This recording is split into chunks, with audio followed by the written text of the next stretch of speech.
कृषि सुधार पर तकरार के बीच मोदी सरकार आगामी बजट में किसानों से जुड़े उन मसलों पर भी गौर कर सकती है जो पूरे देश के किसानों से जुड़ा है।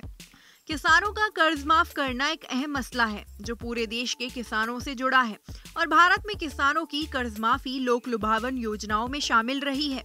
मगर मोदी सरकार ने कर्ज माफी के बजाय किफायती दरों पर किसानों को कर्ज मुहैया करवाने की योजना को तवज्जो दी।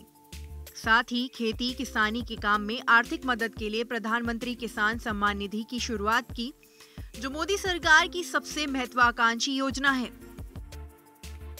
आईएएनएस की रिपोर्ट के मुताबिक जानकारों की माने तो केंद्र सरकार देश भर के किसानों को खुश करने के लिए कर्ज माफी योजना पर भी विचार कर सकती है।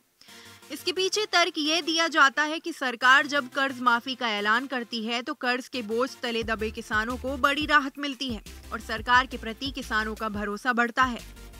आज जब नए कृषि कानूनों के विरोध में चल रहे किसान आंदोलन से सरकार पर किसानों में असंतोष की भावना पनपने लगी है, तब कर्ज माफी की योजना उनका भरोसा जीतने में काफी हद तक मददगार साबित हो सकती है।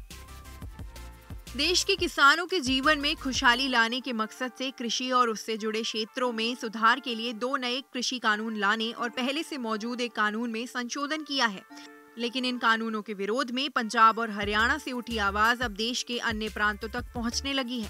नए कानूनों के विरोध में आंदोलन की राह पकड़े किसान 2 महीने से अधिक समय से देश की राजधानी दिल्ली की सीमाओं पर डेरा डाले हुए हैं। किसानों और सरकार के बीच 11 दौर की बैठकें बेनतीजा रहने के बाद अब बातचीत भी बंद है। मालूम हुआ है कि जब किसान आंदोलन शुरू हुआ था तब किसानों की विभिन्न मांगों में कर्ज माफी भी एक प्रमुख मांग थी। जानकार बताते हैं कि शुरुआत में पंजाब और हरियाणा के किसान आंदोलन कर रहे थे और देश के अन्य हिस्सों के किसानों को इस आंदोलन से जोड़ने के लिए कृषि कर्ज माफी का मसला जोड़ा गया था।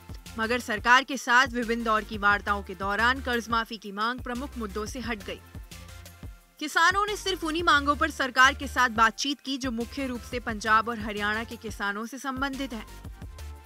किसानों की कर्ज माफी के मसले पर सरकार के विचार करने के पीछे एक और तर्क दिया जा रहा है कि देश में किसानों की सबसे बड़ी आबादी वाला सूबा उत्तर प्रदेश में अगले साल 2022 में विधानसभा चुनाव है। पश्चिमी उत्तर प्रदेश का भी एक संगठन किसान आंदोलन में मुखर है, इसलिए कृषि ऋण माफी योजना लाने से उत्तर प्रदेश के किसानों का भारतीय जनता पार्टी की अगुवाई वाली केंद्र और राज्य की सरकारों के प्रति भरोसा बढ़ सकता है।